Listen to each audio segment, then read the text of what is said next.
Good day. Welcome to the fourth webinar in the Canadian Anti-Semitism Education Foundation series, The Many Faces of Islamic Anti-Semitism. I'm Andrea Spindle, Executive Director of CAEF. Today's webinar, Islamic Reform in the Israel Factor, is co-sponsored by ICEJ Canada, the Mattathias Project, Stand With Us Canada, European Lawyers for Israel, the Canadian Institute for Jewish Research, Americans for a Safe Israel, Eye on Anti-Semitism, the Ledger Center Congregation, North Carolina Coalition for Israel, the Israel Activist Calendar, the Massachusetts Anti-Semitism Synagogue Task Force, the Middle East Forum, and the Rhode Island Coalition for Israel. Oh, and the Israel Committee of Sonoma County. And I thank our community sponsors. We welcome others to reach out if you'd also like to partner with CAEF on future programs. Given the current Israeli battle against Iranian Islamic extremism, this topic is most timely. People are no longer quite so worried about political correctness in identifying one of the major sources of Jew hatred, Islamic doctrine. This doctrine is supported by both Sunni and Shia scholars, and from it emanates the major focus on Jew hatred. The anti-Israel position of the tyrannical Iranian Islamic regime has been a focus for its almost entire 50 years. This week, much of the regime's leadership has been removed, most of their military strength reduced, and most importantly, the people of Iran are responding positively to Israel's attacks, and many are working to free themselves from the Islamic dictatorship that has oppressed the great people of Iran and suppressed the ancient culture of Persia. CAEF is focused on combating anti-Zionism, the major source of today's anti-Semitism, both locally and globally. The first step to eradicating this hatred or putting it back into the bottle is for Jews to stand proud and loud as Zionists, know our history, counter the lies with facts, speak up, never remain silent. Additionally, reach out to friends and colleagues and grow our allies, encourage others to speak up and to support Israel. In Canada, this also means challenging media and government, which have diminished or ignored the role of Islamic jihadism and leftist wokeism on our streets and in major institutions. These two core ideologies are the source of the majority of anti-Semitism, though we're not excluding right-wing anti-Semitism as a cancer also. Christine Douglas Williams is no stranger to speaking out. She is a passionate advocate for Israel and the Jewish people and comes at it with deep knowledge and analysis of history and current affairs. Christine is a 9-time international award-winning journalist and television producer, conducting over 1,700 live interviews on a daily call-in show. She was also a fill-in host for the national Christian program 100 Huntley Street that aired on Global TV. Christine served for 12 years as public affairs and media consultant for the International Christian Embassy, Jerusalem in Canada.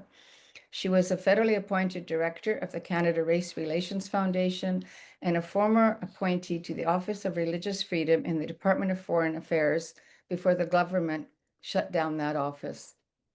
Christine authored the book, The Challenge of Modernizing Islam, commissioned by Dr. Daniel Pipes, founder of the Middle East Forum. Her book was a #1 bestseller on Amazon in the category of international institutions and has recently been added to the National Library of Israel. She's also authored a book for the Center for Security Policy in Washington, D.C., titled Fired by the Canadian Government for Criticizing Islam. Christine is currently a daily writer and editor at Jihad Watch and an associate editor with Front Page Magazine, both projects of the David Horowitz Freedom Center in California. In addition, Christine writes blogs and columns for other media outlets, consults with security organizations, and is an advisor or affiliate of several organizations. After she presents, Christine will take a few questions from the audience, so please use the Q&A function and submit your questions. We'd also welcome your putting in the chat where you are watching from. And now over to Christine. Andrea, it's an absolute honor to be here, and many thanks to all of the organizers as well as those who have tuned in. And I'll tell you, I am fighting everything in me to not deal with the news, considering my background with the news. But today we're talking about Islamic reform, and as it applies to the Israel factor. Now, when I first told my book commissioner, Dr. Daniel Pipes, about wanting to include support for Israel as a litmus test for those who reference themselves as moderates or reformists, he replied that one doesn't have to be an Islamist to not recognize Israel's right to exist. And he's correct. One doesn't even have to be a Muslim to not recognize Israel's right to exist. Yet, the obsession with Israel among Islamists made it a factor that I wanted to include, given the history and the irrationality of rage toward Israel's existence, particularly given the vast lands that were conquered and colonized via the sword by Islam. So why target Israel? Dr. Pipes eventually supported my idea, and he stated the following, which is included in my book. He said, in many ways, the Muslim world today is comparable to Nazi Germany, given anti Semitic themes found pervasively throughout the culture. Even though one cannot unequivocally conclude that any Muslim who does not support the state of Israel's right to exist is an Islamist, such sentiment should at least prompt an observer to suspect Islamist sympathies, unquote. Robert Spencer, whom I write for, did an insightful and excellent foreword to this book. All of the interviews I did were face to face. The second half is analysis, thanks to the sponsorship of the Middle East Forum Education Fund. And that face to face gave it a kind of authenticity that couldn't have been retained otherwise. And I applaud every participant in this book for their courage. Dr. Tawfiq Hamid, who was a top reformist that I interviewed, is an Egyptian American Muslim reformer and medical doctor who once belonged to the jihadist group Al Jama'ah Al Islamiyah. And he also worked under Ayman al Zawahiri, who later became the leader of Al Qaeda following bin Laden. Hamid saw and experienced firsthand the militant wing of jihad. He also served as senior fellow and chair of the study for Islamic radicalism at the Potomac Institute for Policy Studies, and he wrote a reformist Quran that became a remarkable book of interest in Egypt, where a reform movement is significant in his assessment. Dr. Hamid stated that he is a typical Arab Egyptian with a Muslim background. As any Arab, he said he was brought up on hating Israel and the Jews. When he was 4 years old, the dehumanization of the Jews around him, he said, led him to, quote, imagine them as green, ugly people full of evil, unquote. Yet Hamid said he was also affected by, in his upbringing, particularly by his father, who taught him, he says, a deep way of thinking since he was very young. His dad, who was not religious, showed him a picture of a Jewish father and his two young children who were going to the ovens of the Nazis. Hamid recounts how he still remembered that photo. It never left him. His father also explained what the Nazis did to the Jews. He explained to me that despite his eventual radicalism into Al Jama'ah Al Islamiyah, he despised its hatred of Jews, which affected him. That photo remained in his mind. Recall Egyptian Muslim Brotherhood leader Mohammed Morsi from 2012 to 2013, until then General Abdel Fattah el-Sisi removed him from office in a coup d'etat after protests. Dr. Hamid said that Morsi was calling Jews apes and monkeys openly and teaching hatred of the Jews among his people. Hamid issued a warning that what Islamists say in secret in Arabic and what they say out loud in English are two different things.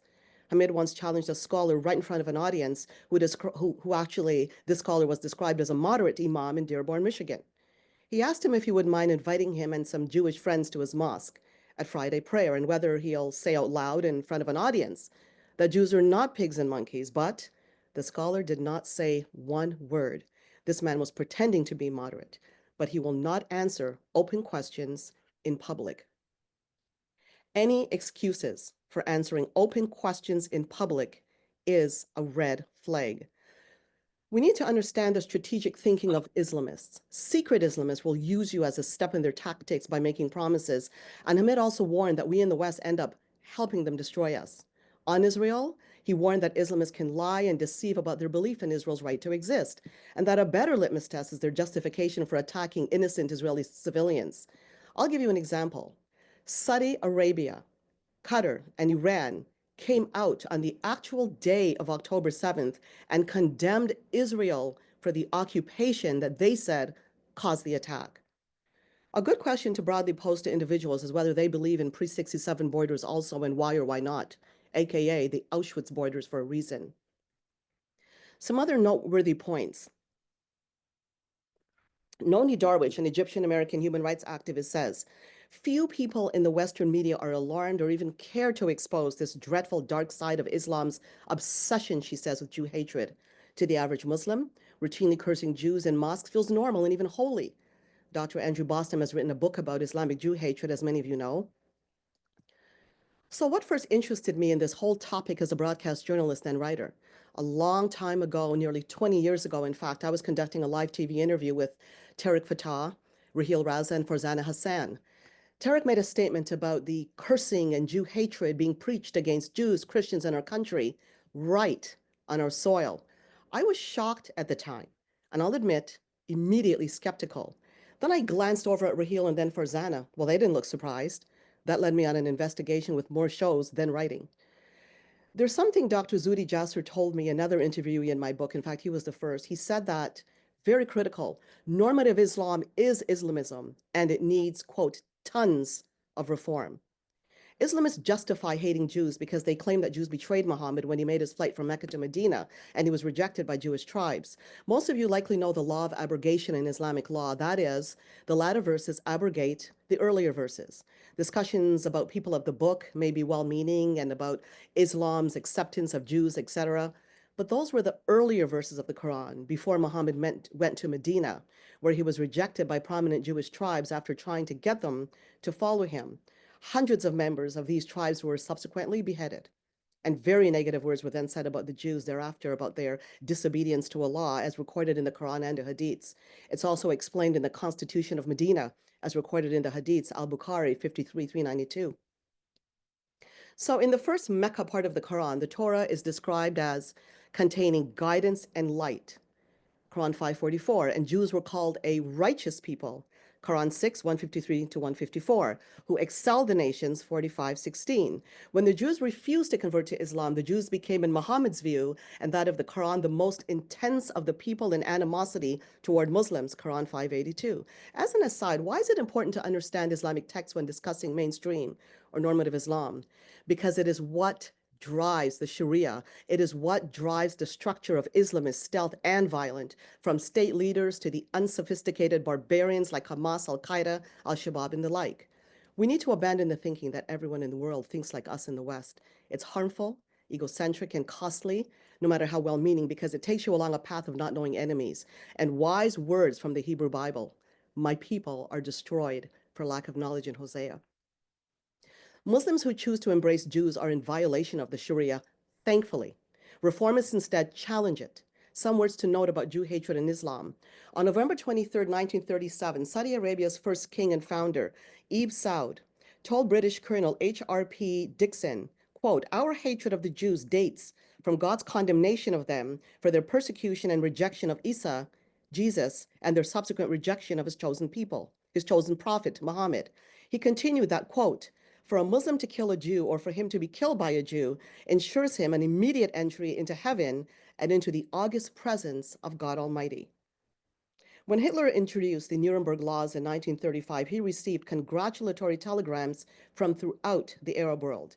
And the Grand Mufti of Jerusalem, Al-Khamenei Husseini, was a legendary man as an Arab nationalist who worked with Hitler and Eichmann to murder Jews in the Holocaust. An Arabic translation of Adolf Hitler's Mein Kampf became a bestseller in the Palestinian territories. In 2005, the official Palestinian Authority information website, Al Nakba, which was directly connected to PA President Abbas, published a copy of the Protocols of the Elders of Zion in Arabic, while in its English section, in keeping with deceit, the copy is notably absent. Palestinian Media Watch warns this culture of death and enmity toward Jews is ingrained in children, and Palestine replaces Israel on maps and PA textbooks. Anti-Semitism in the Muslim world, in fact, is so normalized. Palestinian Media Watch goes on to say that the most absurd claims can be made against Jews without query. The late King Faisal of Saudi Arabia once said that Jews have a certain day on which they mix the blood of non-Jews into their bread and eat it. Well, we're all aware of the blood libel. In 1999, when then First Lady Hillary Clinton visited Gaza, the late PA Chairman Arafat's wife said that, quote, "Our people have been subjected to the daily and extensive use of poisonous gas by the Israeli forces, which has led to an increase in cancer among women and children," unquote. The late academic Robert Wistrich, that I had the honor of hearing speak in person when I first went to Israel in 2011 on a delegation with an organization, well, actually Yad Vashem, Nuremberg professor of European Jewish history he is at the university, the Hebrew University of Jerusalem. He expresses an important historic point in an article that he wrote titled Islamic Judeophobia, an Existential Threat. And he wrote the book, Muhammad's Monsters. In it, according to Wistrich, this frenzied imagery became manifested itself on 9/11 by Islamists who were filled with the same unquenchable hatred that the Nazis and fascists had against the Jews of that era. David Matus, senior legal counsel for B'nai B'rith Canada, created a report on the B'nai B'rith International Mission on the 25th session of the United Nations Human Rights Council in March 2014. He refers to the link between the Palestinian leadership and the OIC, the Organization of Islamic Cooperation. In the report, he states, the Organization of Islamic Conference, which was renamed the Organization of Islamic Cooperation in 2011, was created after the Six-Day War in 1969, in large measure to promote accusations against Israel of occupation and settlements. He points out something important that we still see today. What the OIC Charter states as one of its purposes to support the struggle of the Palestinian people who are presently under foreign occupation and to empower them to attain their inalienable rights, including the right to self-determination and to establish their sovereign state with Al-Quds al-Sharif as its capital, while safeguarding its historic and Islamic character and the holy places therein, unquote. Matus further pointed out that this means that the Palestinian leadership has been able to exercise not one, but 57 votes in the UN General Assembly, which have been used to attack the existence of Israel in the PA's overriding determination to obliterate Israel. The late Yusuf al-Qaradawi, who was an Egyptian Islamic scholar, spiritual leader to the Muslim Brotherhood, chairman of the International Union of Islamic Muslim Scholars, a highly influential force among Muslims worldwide, has stated, throughout history, Allah has imposed upon the Jewish people who would punish them, he just said Jews, who would punish them for their corruption. The last punishment, he says, was carried out by Hitler, and I'm quoting him here, by means of all things he did to them, even though they exaggerated this issue, he managed to put them in their place. This was divine punishment for them. Allah willing, the next time will be at the hand of the believers. He was highly influential among Muslim youth as well. In a 1995 conference held by the Muslim Arab Youth Association in Toledo, Ohio, al-Qaradawi sent an open call for violent jihad, saying the movement of jihad brings us back to our faith. He also said that Islam will come back to Europe for the third time after it was expelled from it twice. Conquest through dawah, proselytizing. That is what we hope for. We will conquer Europe, he says. We will conquer America, not through the sword, but through dawah. This dawah is also wrapped in propaganda against Jews and against Israel, and it aims to diminish the threat of Islamic radicalism. When Qaradawi died, he was honored with a funeral service attended by thousands, including the deputy emir of Qatar, Al-Thani. Back to the OIC for a moment. Egypt, Jordan, the UAE, Morocco, Bahrain, Sudan, Turkey all recognize Israel as a state. Turkey and Jordan have now severed ties given the Gaza war. What is troubling, though, is that all of the nations of the OIC support a two-state solution with East Jerusalem as the Palestinian capital, including those states which normalize with Israel. This cannot happen, and Israel will not allow it. The OIC has declared the Palestinian issue of resistance as the central issue of the Muslim Ummah, and it repeats it routinely for those who've been paying attention. The OIC has huge influence with the UN, and by now it's quite easy to see the enormous powers driving the global gang up against Israel that is now embedded in the West. Propaganda is a big one, and you won't see it better revealed than with the Muslim Brotherhood, which has served glowingly as the stealth arm of normative Islam in the West, and handsomely supported by Turkey and Qatar. As we know, Muslim Brotherhood offshoot Hamas is supported by Iran, even though a Shia state. There is a historic schism that you all know between Sunni and Shia, even leading to Muslims killing Muslims over religion by the millions, and that the great persecution of peaceful sects like the Ahmadis in Pakistan also happened. But Hamas is a joint cause for many of both traditions, and now, even in the West, thanks to propaganda. Muslim Brotherhood talking points have been absorbed by the DEI movement. For example, colonialism is the reason for Middle East problems, it's a reason for African problems, it's a reason for all Western assimilation problems for immigrants, and the West should feel guilty. Zionism is colonialism and other such nonsense when it should be known by those brilliant academics that Islamism predates colonialism and predates the modern state of Israel. Meanwhile, there's still black slavery going on in Libya, Algeria, Sudan, and Mauritania. But Islam does not predate the Jewish history and right to the Jewish homeland.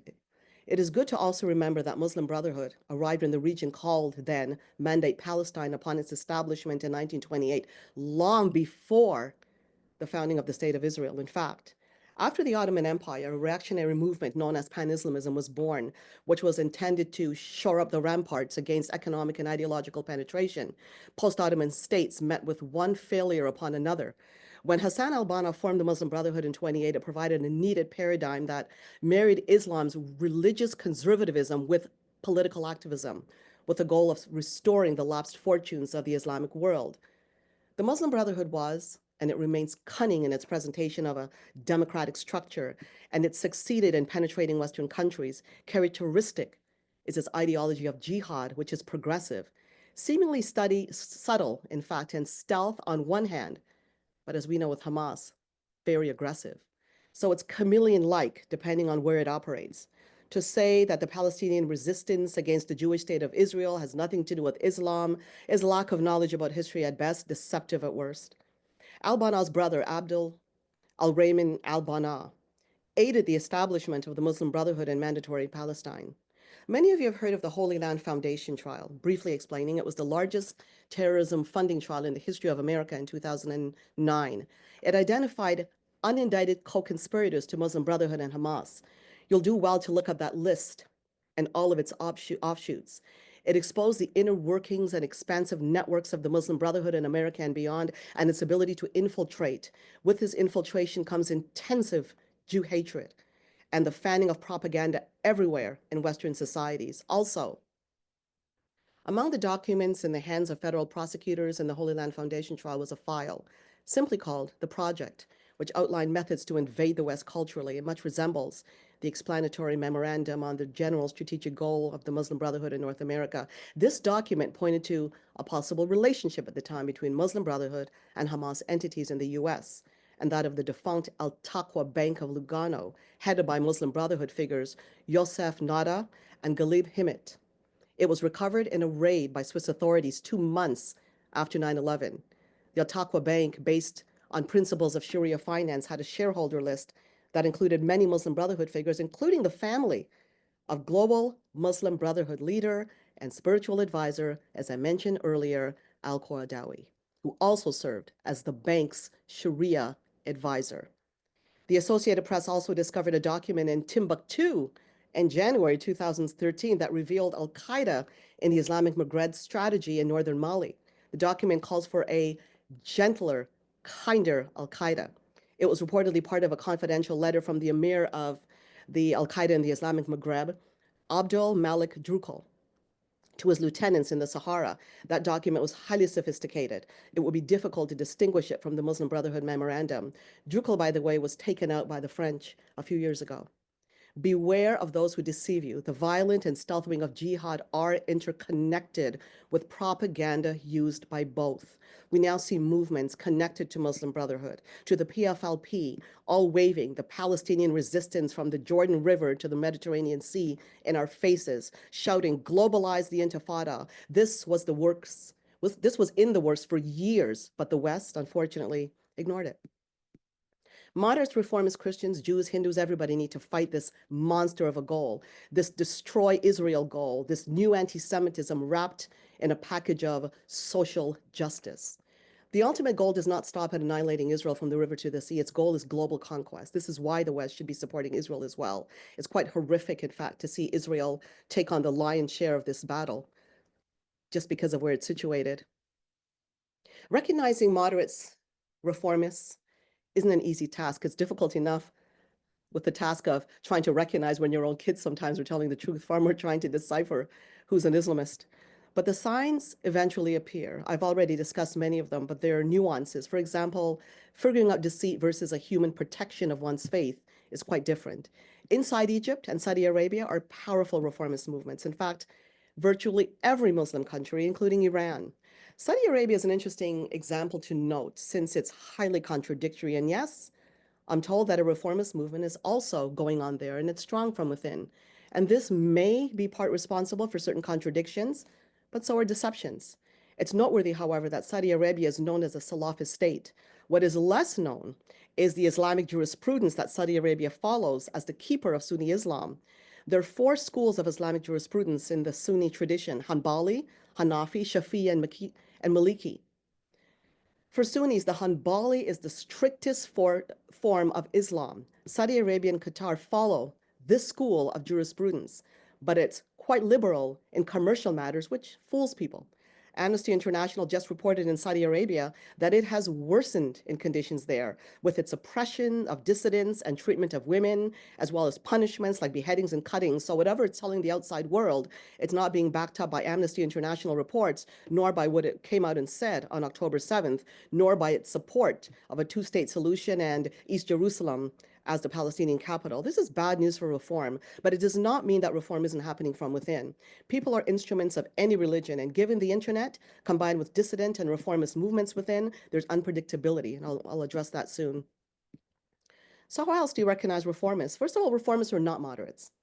The litmus test for both genuine reformists and moderates are identified in my book by Muslims themselves, by history, etc. One thought: both are extremely important because the reformists provide the theory, the model, the challenge. But the moderates are the ones who show others that the theory can be practiced and can be followed also. You can add that reformists are revolutionary thinkers, if you will. They challenge the Sharia. Dr. Sheikh Subi Mansour, whom I interviewed, worked as a professor at the foremost Sunni school in the world, Al-Azhar in Cairo. He's the founder of the Quranist sect in Egypt. He and his sect were persecuted by Mubarak for being reformist and for challenging the powers of normative Islam inside Egypt. Some were killed. He believes the Sharia for Muslim countries, but not for the West. But a Sharia that is consistent with human rights. He said he used his scholarship in reforming the Sunni religion in the light of the Quran. In 1982 to 85, he was the managing editor of the Wahhabi magazine Al-Huda Al-Nabawi. He had thousands of partisans among the moderate Sunni scholars at the time. Many of them became Quranists with him. He was persecuted, thrown out of Al-Azhar as a professor for his work in reform, and he subsequently was exiled by Mubarak, and that's how he ended up in America. And he warned that he immediately noticed when he went to mosque in America that, quote, the soldiers of dictatorship had arrived in America. He also warned that nothing is worse than the Muslim Brotherhood. Ayaan Hirsi Ali, who endorsed my book, wrote her own book about reform, and she too warned about Muslim Brotherhood and dawah as a means to fully infiltrate Western societies, as a means to present Islam in a very good light, and while denying the problematic verses in the Quran. Be very wary about the uses of the words moderates and reformists, though. For example, the Muslim Brotherhood uses the term reformist. The Muslim Brotherhood actually managed to establish an organized legitimacy, and it branded itself reformist, except in the opposite direction of what we're talking about today. Its call was for Muslims to return to a pure, more authentic practice of Islam in every part of their lives, and the group was supremacist. To advance social reform, the group established schools, social services, medical clinics. They also presented themselves, ironically, as champions of democratic values and a charitable entity, and they managed to infiltrate the West, presenting themselves as Western-friendly, but they are Islamists. Many of you have heard apologists say, well, to give charity is obedience to the Sharia. To go to the mosque is the parts of the Sharia, yes, but so is killing infidels and the rest of the problematic sections too.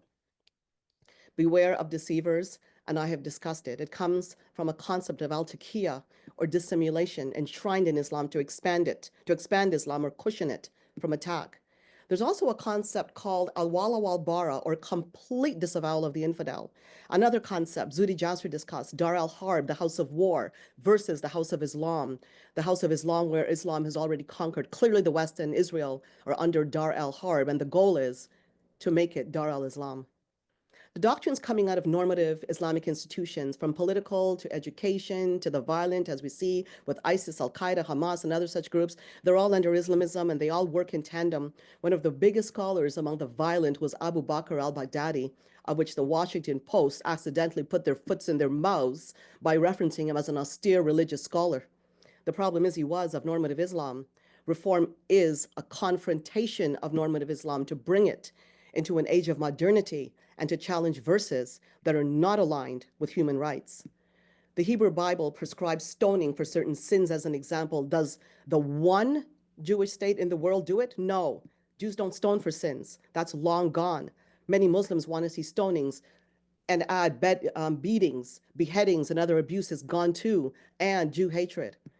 The Sharia is deemed divine and immutable. Many Arab reformists or who are scholars inside Egypt actually challenge that notion based on the history of Islam for a simple reason. The Hadiths were written 200 years after Muhammad's death in 632. They proclaim, these reformists, that in those 200 years, when the most violently formed caliphates were established, the Hadiths were written through the lenses of the caliphs. Take, for instance, the Rashidun Caliphate from 632 to 661, the Umayyad Caliphate 661 to 750, the most violent, those two, and the Abbasid Caliphate 750 to 1258. Well, then came the Ottoman Empire. And for 1400 years, violent conquest has not stopped. What do you call the attacks on Israel by Arab countries from the day of its founding and its inability to exist in peace to this very day? Ditto for Christian persecution. There is a genocide happening in Nigeria that a lot of people aren't even aware of. And what about other minorities in Muslim-dominated countries? Also in India, vis-a-vis Pakistan, in the line of dispute of Kashmir. Conquest has never stopped, and Muslims kill Muslims who are outside the realms of normative Islam, deeming them apostates. Dr. Jalal Zubairi, whom I interviewed, creating space for dissent, he says, is the biggest litmus test, unquote, for a moderate reformist. He went on, criticism is the opening of that watershed that will lead to the real challenge and the real change to take place in the Muslim mind. This opens the mind and creates free thinkers, but they want to keep the collectivist thinking and influence. They want to perfect how Muslims behave as back home, so anyone who challenged them is seen as a challenge to their own authority. We're all well aware of the importance of the OIC in establishing the Islamophobia subterfuge. My argument for reform and chance of success is very simple. No one expected the fall of the Soviet Union, for example. It happened rather suddenly from a movement inside. Ditto for the Ottoman Empire, where Christians, Jews, and young Turks who had formed a constitutionalist opposition group all worked together to the empire's demise, eroding the hegemony of the empire. In conclusion, Islamic Jew hatred is part of normative Islam, but there are movements within many Islamic countries and outside which are truthful about normative Islam and aim to reform Islam. Muslim reformists stand with those who support human rights and religious freedoms. Israel was left with no choice but to fight after appeasing, using failed policies of deterrence and Western methods of negotiation and compromise. It doesn't work with Islamists. Islamists are supremacists who want conquest, period. And there needs to be a unified response to it, not a watering down of it and not a denial of it. Depressingly, Jews now need protection throughout most of the West, especially in certain countries, the globalist kind, from the searing anti-Semitism in our midst, driven by Islamism and its propaganda. Islamists allied with Western Marxist revolutionaries. This latter point itself, what I said there about the Marxist revolutionaries, it has a history that I'm not here to cover today, but it's well worth a mention. During the Cold War, the Soviet Union invested millions in funding Palestinian leaders, fueling a proxy war between the US and Soviet Union. After World War II, they sent hundreds of KGB agents into the Arab world and found their guy, Yasser Arafat. The Soviets helped the Arab activists create a PLO to provide the blueprint for advocating Israel's destruction through the armed struggle, hence the PLO mission to liquidate Israel. So the red-green axis via the Soviet KGB, Muslim Brotherhood, the PLO provided the perfect map for global propaganda. There should be no compromise or apologies for our Judeo-Christian democracies and no guilt for the past. It's in the past, and our enemies are not guilt-free in the past, nor in the present. That brings me to a close of my presentation. Thank you. Christine, the first thing I want to say to everybody, because I think you've provided so much information, is that they really must get your book. The book is called The Challenge of Modernizing Islam.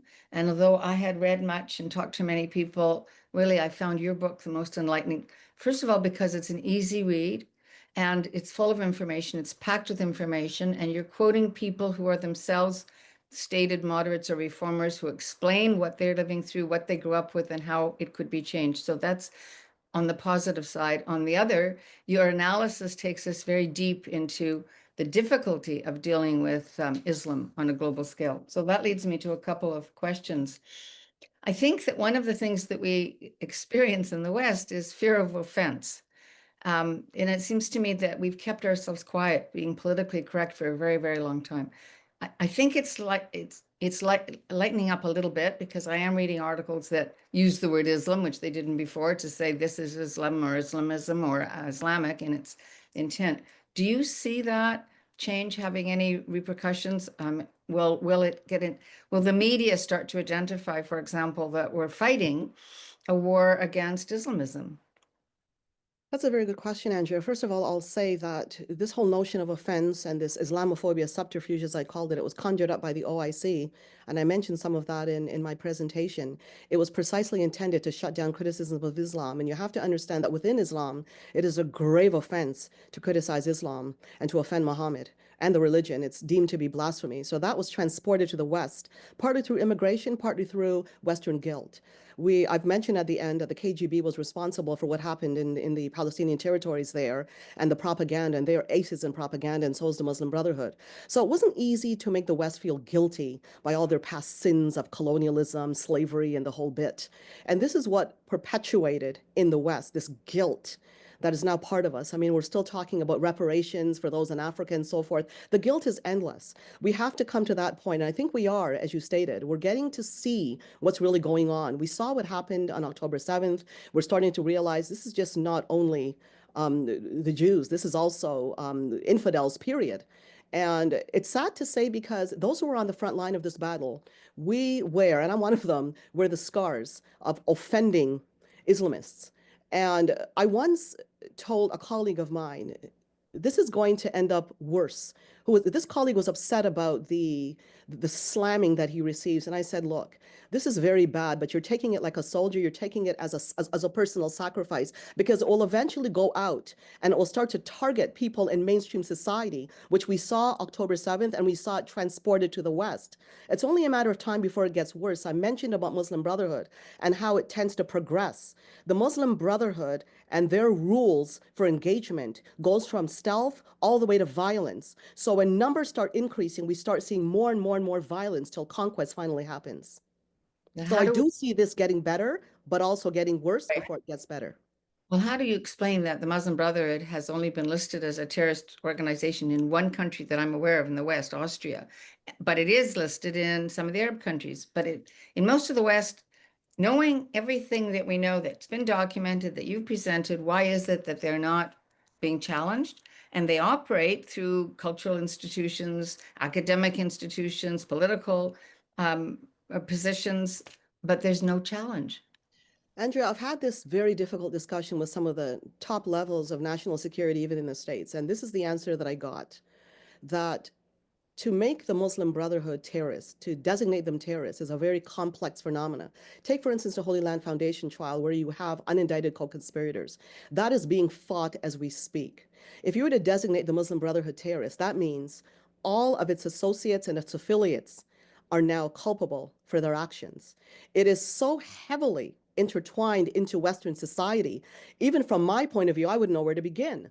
Now, I would suggest that if that was to be designated terrorist, it would be good. It would be good even as a symbolism. We may not be able to go after some of the nuanced folks that are involved, and it will take an incredible process, yes, but at least you could be given the go-ahead to go after the more in-your-face types of Muslim Brotherhood operatives. So that will be a very, very difficult process. And I really encourage everybody to go and look up the Holy Land Foundation trial and the unindicted co-conspirator list and all of the associates, which have basically established themselves in the West, throughout the West. Well, one of the aspects of that is, well, I think Saudi Arabia may have listed the Muslim Brotherhood. You point out how they have actually also promoted the PA agenda. They have spoken out against Israel after October 7th. And yet there seems to be a lot of enthusiasm from various governments, including Israeli, for having Saudi Arabia as part of the Abraham Accords. I want to know from you, is that not just inviting the Trojan horse into the house? I think what it's doing is providing some measure of hope and positivity because so many people in the West are so at a loss for this that they need to see some ray of hope. When you look at Saudi Arabia, for example, the May, and that was just before the October, so you're looking at months before October 7th, Saudi Arabia hosted top level Hamas operatives, top Right. level in their country for meetings, high level meetings. So, although it stated that the Muslim Brotherhood was outlawed, be very careful because what Dr. Hamid had stated, what you're hearing and what is said in Arabic, and what they're telling people in the West are two different things. And what Amnesty International revealed is another thing. But again, you do have a reformist movement within, and it's very difficult to know the status of that movement. Hence, we saw the fall of the Ottoman Empire. Had you asked me, what are the chances of the Ottoman Empire falling had I existed at that time, I would have had to tell you I have no idea. And the same thing is happening today. There are reformist movements. We can't have any way of knowing for sure the sides of them, but they are significant. And we do have to beware of Saudi Arabia based on what it's telling people versus what we're actually seeing and That's who why I they're actually say meeting with. I'm not so sure we should be enthusiastic about their joining the Accords until we know we can actually trust them. It makes me wonder if it isn't they aren't speaking out of two sides of their face, right? Well, first of all, one question. If you don't want to even engage in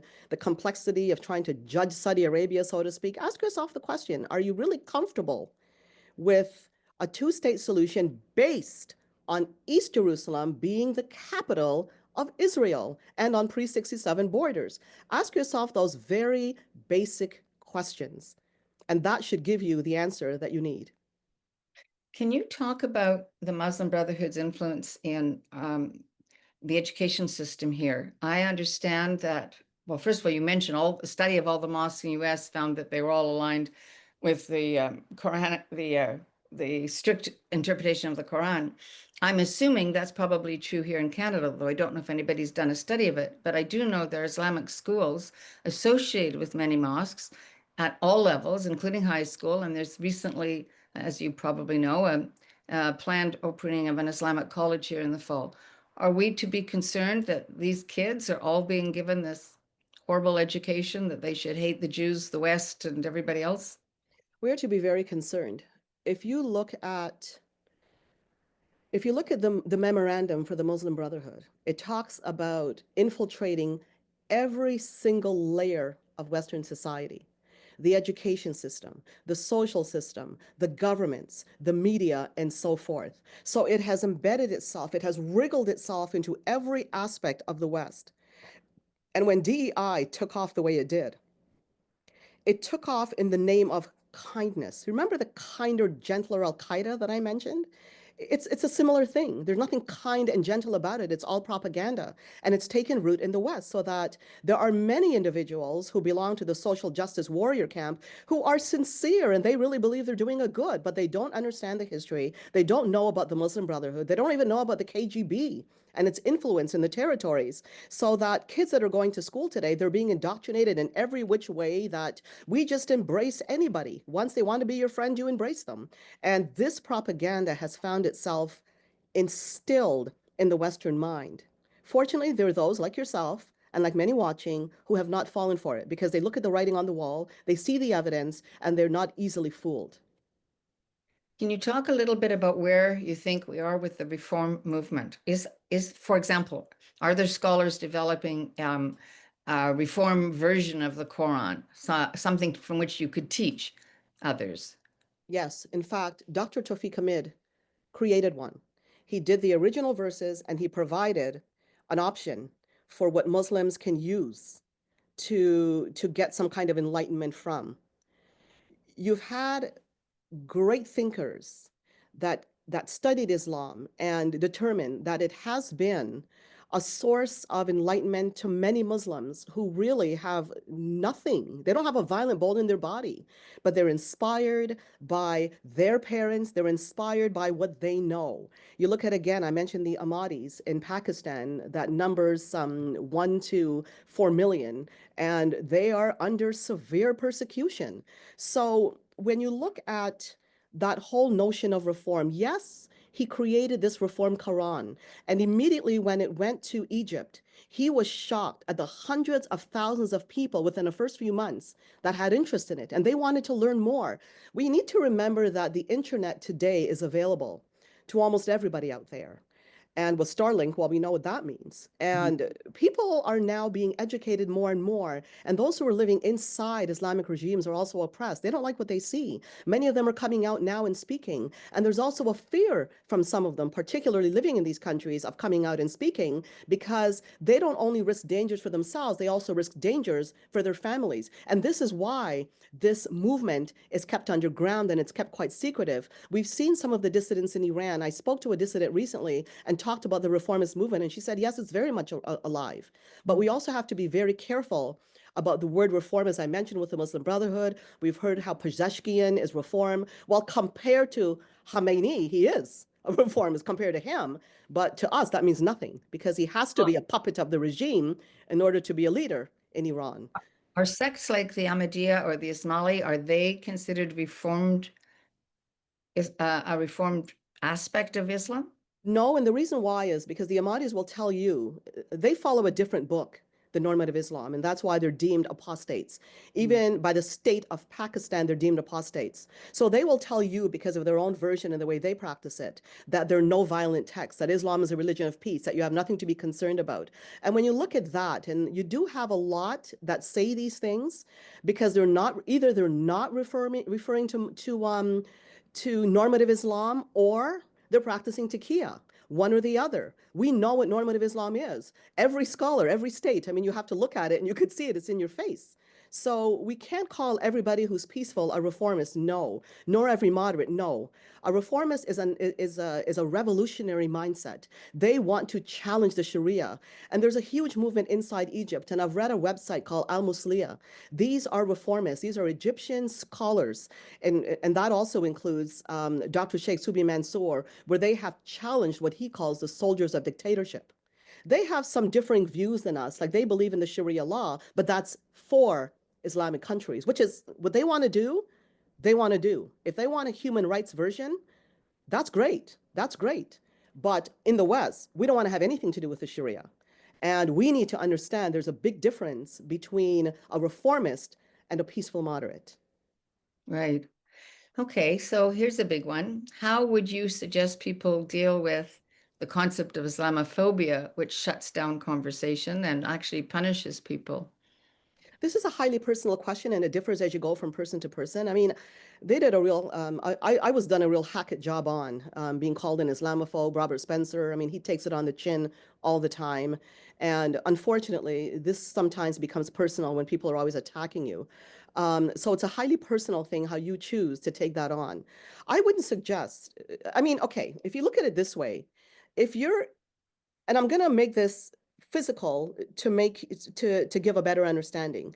If you're going into a ring for a fight, let's say a wrestling match, you're not going to be a 99-pound man wrestling a 300-pound man. Okay, you're just not going to be. And I used an exaggeration there for a reason. You have to be very careful when you come up against Muslim Brotherhood influences and when you come against state influences. And there have been a lot of people that have been broken down by this. They've been taken to court, they've been attacked, they've been given death threats.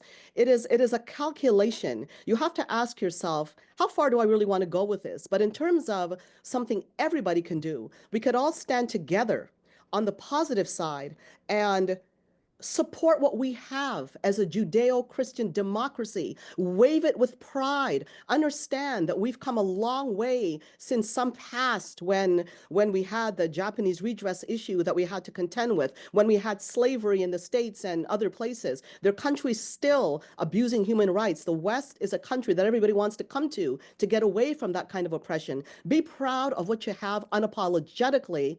And if you decide to have discussions and criticize Islam, do it respectfully. Do it respectfully. Have a discussion. But I do tell you, I do caution that anybody who is in this business and they want to have a discussion, ask the right questions when it comes to who may be a reform, who may be deceiving you. When it comes to Israel, the pre-67 borders, what their stand is about Jews, what their stand is about the West, how much they're willing to come out and talk about it in public. Because I'm telling you, there are brave reformists out there and they understand exactly what the cost is when they go into it. I think I know what might be the answer to the next question, but someone has asked if people who are not Muslim can contribute anything to helping the reformers. Yes, because the reformers, I approve of genuine reformers. I look at many of them in my book, and I certainly approve of them. But I will say this, all of us have a part in this. They are not separated. No one person or race or religion in the West is special or separated. We all, under human rights, under equality, we are all the same from that point of view. So how could we help? Well, support what their cause is, yes. But at the same time, when it comes to embracing people, we all embrace who stands with us when it comes to the project that we have in mind. If I am working on a painting project, let's say, and I want to paint my wall blue, I'm not going to hire somebody who wants to paint it red. I will hire somebody who wants to paint it blue. So I'm saying, from the point of view of help, if we all work together, we can paint the place blue. And from the point of view of how we can help them, a better question in the West is how can they help us? Because we need a challenge to normative Islam. We need truth. When it comes to what's happening in Islamic countries, they need the support from the point of view of knowing that people are aware that reform is going on and that the West is supportive of that. But in terms of our country, it's more, how are they helping us achieve this goal of exposing Islamism, exposing what needs to reform in Islam with full honesty, not denial and not protection. As I mentioned, Dr. Oh, these names. I mentioned it in my talk. He came out, Jalal, Dr. Jalal came right out and said, criticizing Islam is a real litmus. When they are raised, Muslims are raised according to their culture and religion to be hurt. The OIC says you don't understand the hurt to Muslim when you criticize it. That is not the spirit of the West. You can criticize anything in the West, and that's how we keep it free. So don't be sensitive. Criticize it all you want. Have discussions, open discussions about it. Don't walk on eggshells. Nobody should be walking on eggshells around me because I'm a Christian or around a Jewish person or around a Muslim person or around a Hindu. Have an open discussion. Okay, maybe this is the last question. Given what's going on, what we see in Iran looks like a certain percentage, I would hope a high percentage, but certain percentage of Iranians are happy to see Israel attacking, and I think they want a change of regime. Is this partly a movement for reform in Islam, or is it something else just because they've lived under oppression and they just want their oppressor gone? It's a bit of a few points. One is, yes, there is a movement of reform inside Iran. They want to see it reform because these reformists do see and do have a personal experience of how the inspirations of their religion has helped them, and that's their business. I mean, from my point of view, I don't care if a person worships a light bulb. The point of the matter is do it peacefully in the West. Now, these people have their beliefs on why they hold to their faith and hold to their religion. So these are the ones that want to see reform happen. These are the ones that say, look, we want change. We want reform. Other dissidents say that are not believers, they say, we want Islam gone. There will never be change. There will never be reform of Islam. We hate it. We don't want to have anything to do with it. We just want the place delivered of this horrible regime. And others say, look, I believe, I support the regime. You see, this is a part, okay, let me make one thing clear too. I'm seeing reports that are true that Iran is perhaps the only country in the world that we're seeing people inside celebrating the attack of their own government. Okay, and this is true. But there's also a part of Iran, of those inside who are supportive of their regime. And I make it a habit, even when it comes to reading news. I don't only read the news on one side of the spectrum, the right wing, so to speak. I also read what's happening on the left because we need to know what's happening. So I've been reading quite a bit about the support for the regime on the inside, and that is also there. Now, we also have to go by the dissident protest that we saw after the murder of Masa Amini and the widespread protests in 2022, where some of the regime thugs were thinking about leaving because they were saying it's going to fall, the regime is going to fall. Well, it didn't happen. And what happened instead is that they cracked down even harder on the dissidents. So right now, when Netanyahu talks about regime change and he mentioned this yesterday, about there is an opportunity. Yes, there is. Right now, there's a bigger opportunity for regime change. What the Iranian people choose to do, what they're able to do, given the danger to themselves, their families, and so forth, it remains to be seen, because right now everything is up in the air with what's going on with Iran. But it is to be celebrated that the regime is now in a position where its nuclear armaments, and it was lying all along with their uranium enrichments. In fact, the International Atomic Energy Agency said years ago that what it was enriching is only found in countries making bombs. So why was nothing done by the West? Why weren't people paying attention to understand what that means for Israel and what it also means to us? So inside the regime is a big question mark, and that will unfold maybe in the coming days, maybe longer. And I wish I could be more Right. Yeah. direct, but I'm giving some Oh, trends here in hopes. can't predict it, but I'm hoping there's We're all hoping, uh, yes. something that symbiotic between the change in government and the change in the faith, because if Iran changed or it was moderated, I think that would have huge international implications.